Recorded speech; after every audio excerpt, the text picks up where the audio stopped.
Oh my god, here we go. Okay, now it's time to try to convince her. Hey Faye, how you doing? I am here failing all of my checks.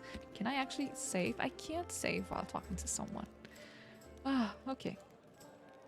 Okay, this is the last check I need to try before I completely fail this. Let's go.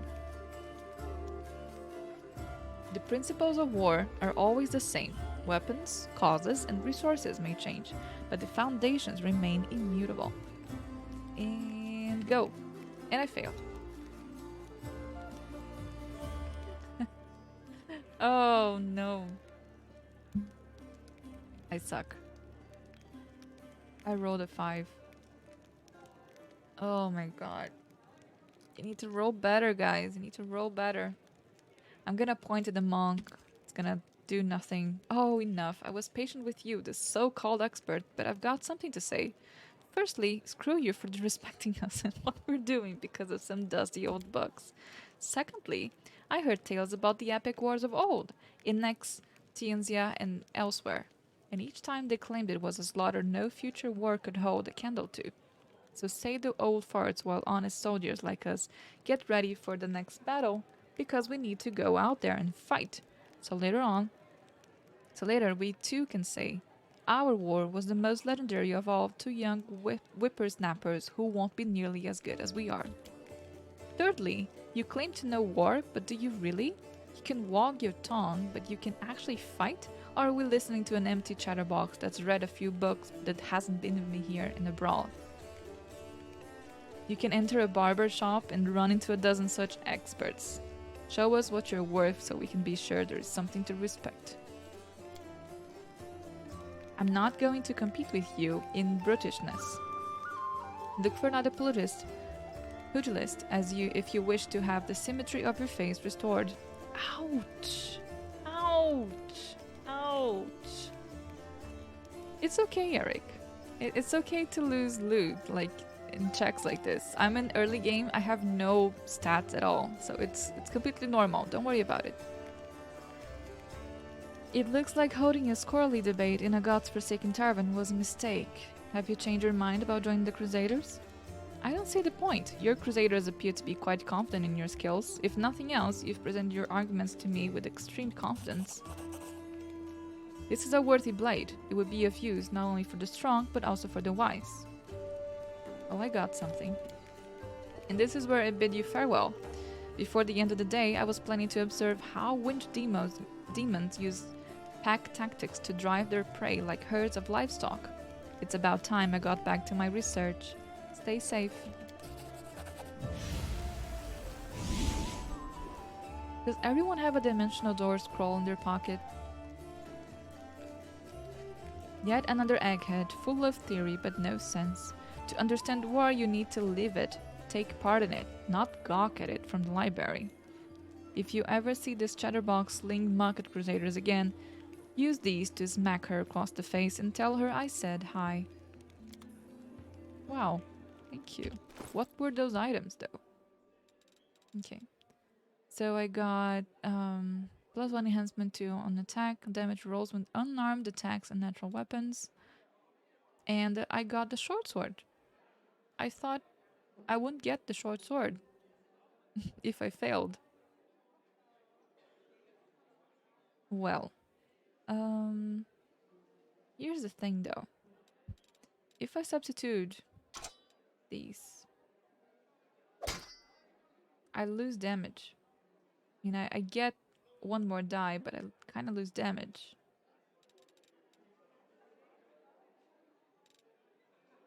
But I do get one more die. And I don't want to lose the cold iron thing. I mean, yeah. Guess it's good. I guess it's kind of okay. I don't have any natural armors, not natural damage, at least not of now. Okay. Let's save. So in here we have... we have a couple of people to talk to.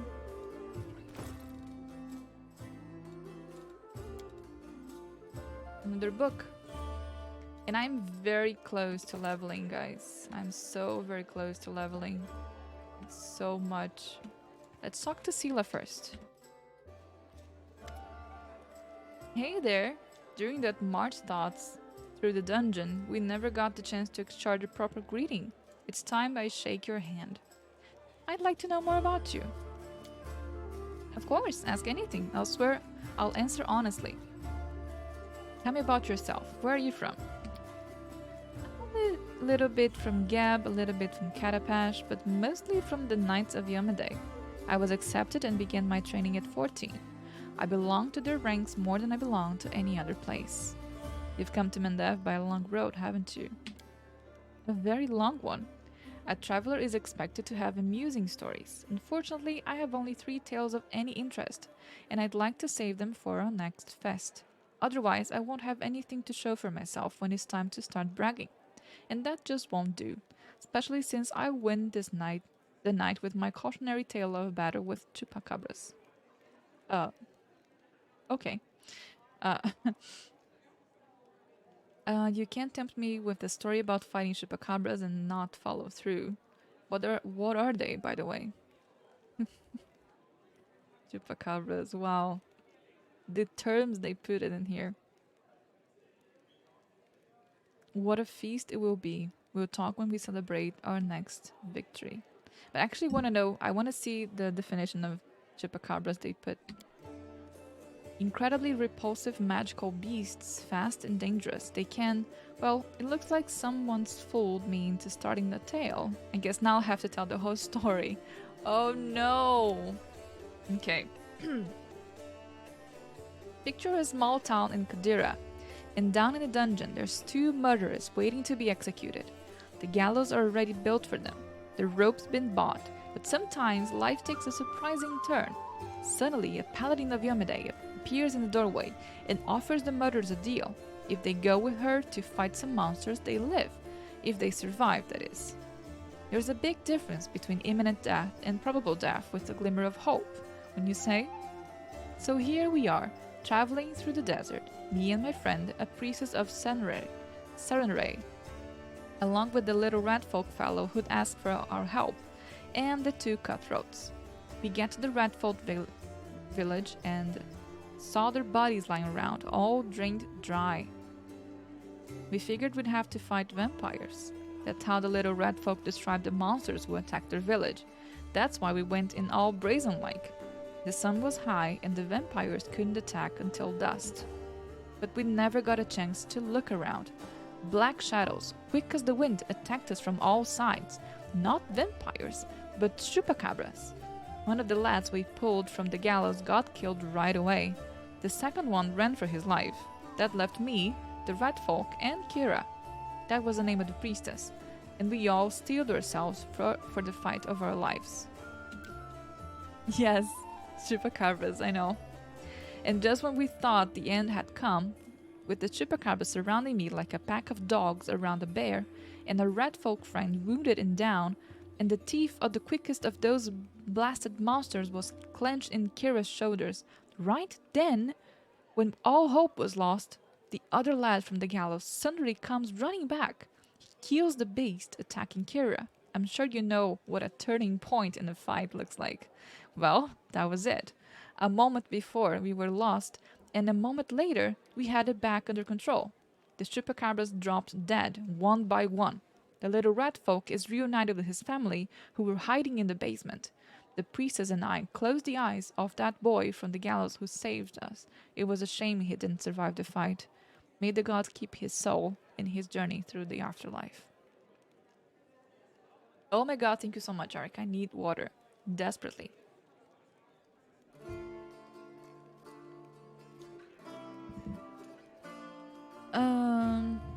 That's a good story. He could have died in disgrace in the gallows, but instead he died a hero. And I'd fancy this stunt earned him some points at his final judgment. It's smart to remember our journey doesn't end in death. Doesn't it? Had it not been for that mercy, Milos, that was his name, would be hanging from a noose, and me, Kira, and all the rat folk would be dead in that village. Someone told me that a kind deed done by an unkind person is 100 times more precious. By the same token, an evil done by a noble soul is 100 times more horrifying. That's what I really wanted to say. The chupacabras were just a good starting point. Oh. Nice. Nice connection right there.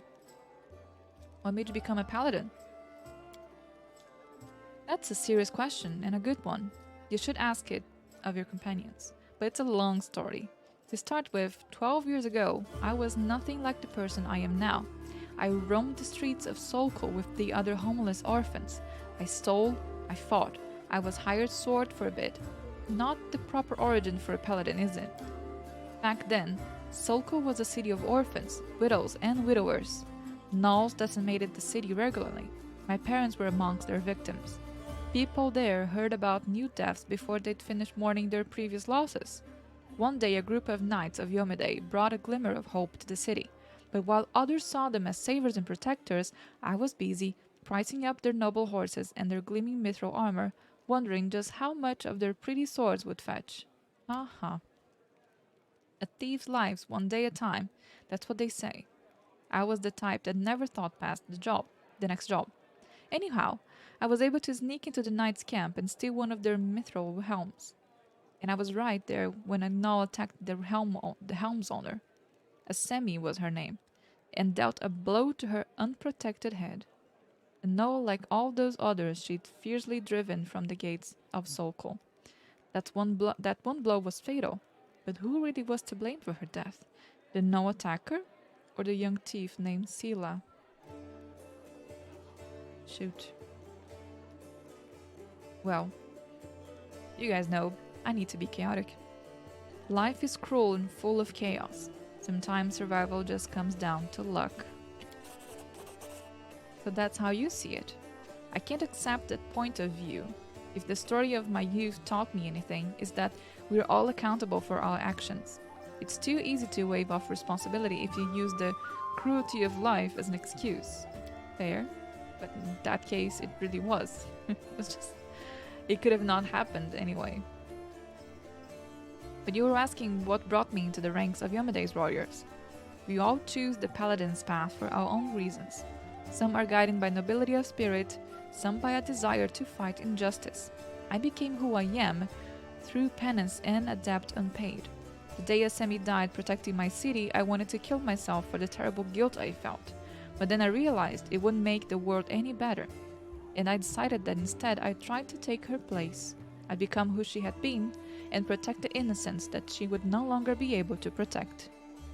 Wow. What are the principles the paladins follow? I know the principles by mind. It's boring, boring, and boring. Oh, I'll tell you. I like to recite our code. Oh, here we go. It feels like I've said it 1,000 times, but it never gets old. Really, it does get old. There is strength in these words. I will learn the weight of my sword. Without my heart to guide it, it is worthless. My strength is not in my sword, but in my heart. If I lose my sword, I have lost a tool. If I betray my heart, I have died. I will have faith in the inheritor. I will channel her strength through my body. I will shine in her legion, and I will not tarnish her glory through base actions. I am the first into battle, and the last to leave it. I will not be taken prisoner by my free will. I will not surrender those under my command. I will never abandon a companion, though I will honor sacrifice freely given. I will guard the honor of my fellows, both thought and deed, and I will have faith in them. When in doubt, I may force my enemies to surrender, but I am responsible for their lives. I will never refuse a challenge from an equal. I will give honor to worthy enemies, and contempt to the rest. I will suffer death before dishonor. I will be temperate in my actions, and moderate in my behavior. And we will strive to emulate Yomide's perfection. Hey Jarvis! Hey! What an amazing emote you're using. Oh my god, what is that? Thank you. I have learned everything I wanted to know. Hope I didn't bore you. Hope you didn't bore me. Okay. I'm not gonna talk about Yana Odori just yet, because that's the quest we have to talk to with her about. What do you think that's going on in Canabris? It's complete chaos. Oh, no shit, Sherlock. It's lucky we're here to handle it, right? Does the way I talk bother you? I know I can seem blasé. Many good people and a protector Trundlev died here in Canabris. A paladin of Yomede is expected to be properly respectful and solemn. But I prefer to face my troubles with a smile and a bit of common sense. Grief is a weapon they will use against you. It can undermine a warrior's spirit. Oh my god. Think. It's better we hold off on grief until we've driven the last demon and cultist from the city. This emote? That emote! Yes! That emote is such a beautiful emote. Oh, my baby girl. For those of you who don't know, I made emotes this afternoon. I actually made emotes myself, okay? And they're pretty, okay? Because they're my doggo. They're Siggies. So, yeah. So, lots of Siggies in chat, as you may be seeing. Well... oh my god, look at this chaotic answer. If we want to win, we can't be mourning our deceased day and night. Plus, joy heals the soul. She's gonna hate me. Oh my god, she's gonna hate me so much. Okay. And it's so funny because there's a lawful one like, there is wisdom in the traditions of mourning and one shouldn't reject them. All the more. So if inappropriate merriment, blah blah blah blah blah blah, maybe loved ones, blah blah. Dude, just let's go chaotic. It's nice when you and your commander think alike. Oh, she thinks like me. But I thought she was chaotic good. No, lawful good. I think she's lawful good. Or something neutral, I don't know. But she thinks like me, so she has something chaotic going on there. Alright. Is fighting demons all you want, or are you looking for something more? How about covering myself in glory and becoming the hero of 100 ballads? Or at least a dozen, if they're lively ones? Anyway, to be more serious, the area around the World Wound is the best place for a paladin who wishes to defend the weak and serve good. Being part of the crusade is reward enough for me, but there's something that worries me. I don't want to sound like I'm criticizing my brothers-in-arms, but Eagle Watch and the other orders are focused on just one aim, the war against the World Wound. That's why they can sometimes overlook the smaller things, ordinary misfortunes, you know? I always liked being the wandering knight because any moment I could get up and go help a poor rat folk whose family had been kidnapped, or an old woman whose favorite dog had gone missing. So here's my answer. I don't have some big important goal, but I'll be happy to help those who need it. A little bit here and there. I like her. I like the way she thinks. Okay, so now we go for the quest. Irabaf said your friend Yana Aldori is missing. Do you know where we should look for her? Irabaf is worried about her fighters, I understand that. I wanted to look for Yana myself, so I didn't distract you. But since you're in this too, I could use some help. Yana and I met in Canabris a few days ago, and just hit it off. We went drinking together. We went to that unforgettable celebration together too, but we got separated in the crowd. So we should start looking from the main square. That's where I last saw her. Yana is a good fighter, even if she's green. She couldn't have become an Aldori otherwise. I hope that means she's alright. Okay, thank you, goodbye. See you. Okay, so now we know where she is. And we also have another quest in the city square. So let's save. Let's go back and talk to Hogus Worm. Hello. Ooh, yes, thank you. Yes, yes. I can't believe he actually paid me back. Oh, shoot, it could have been 2,000 too. Oh, gosh, if I hadn't failed that check. 1,000 gold coins for you, just as promised. You helped me get back to the surface, and I duly pay you for escorting me. Hogus Worm always keeps his word. Now, speaking of our future cooperation. I have a job that would be perfect for someone like you. Naturally, I'll pay generously for your services. What do you mean, a job for someone like me? For adventurers ready to sell their soul for booze and then lie down drunk in the gutter? Or do you think you're somehow different? A traveling knight, perhaps, noble of heart, but without a coin to your name? You seem a reliable enough ally to me. And you did get me out of those mongrel caves, so why should I care what you do with my money once you've got it? Okay. Got a perception check. Hogus seems like one of those people who think the entire world owes them something. Ugh. However, you hear notes of hysteria beneath his mug arrogance. It's as though he's quite really nervous, but taking really great pains to conceal it. Huh.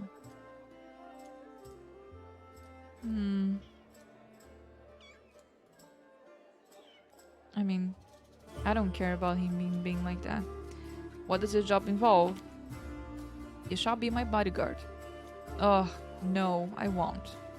You see, I have good reason to return to my mansion here in Canabris. I still have... Well, it doesn't matter. It's none of your business. My mansion is a breathtaking building with a large garden in the wealthy part of the city. Even before the demons attacked, every thief and fraudster in the city had tried to get inside, one way or another. I shudder to imagine the state that it's in now.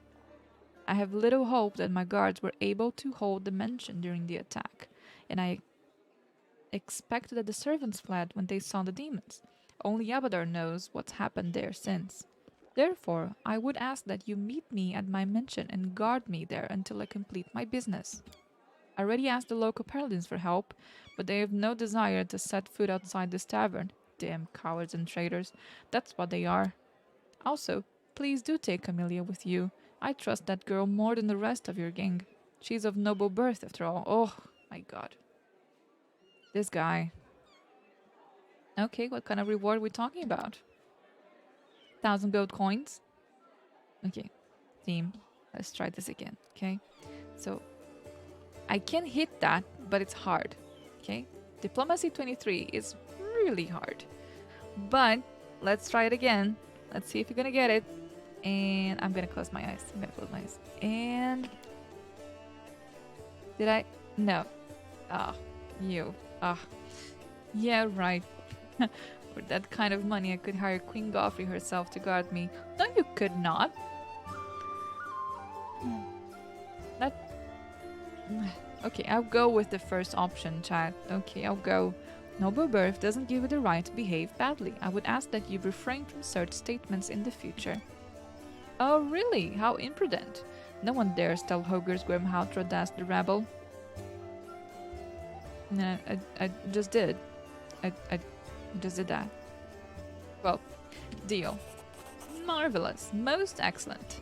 I'll proceed to my mansion at once and wait for you there. Meanwhile, you needn't worry. I know the city like the back of my hand. But do hurry unless you want me to lower your reward. Oh gosh, no. Wait, I leveled. I leveled! Yes!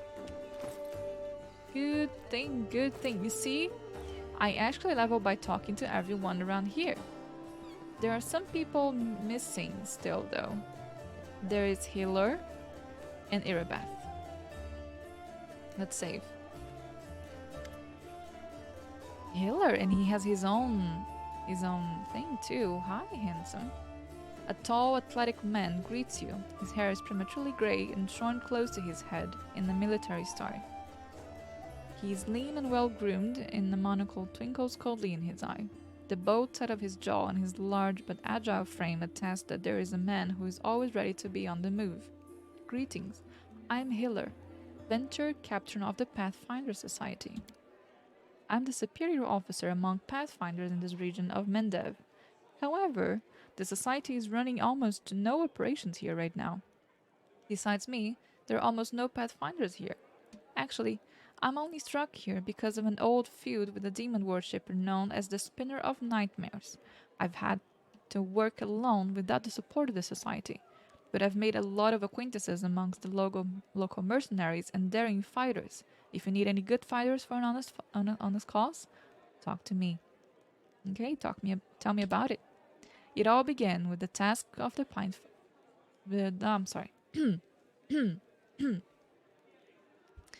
It all began with the task of the Pathfinder Society. I arrived in Aneuristion with my team to investigate the sudden death of a famous crusader, Baron Fauron.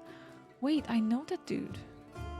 We soon focused in on a small hospital for the wealthy, where Fauron was being treated shortly before his death.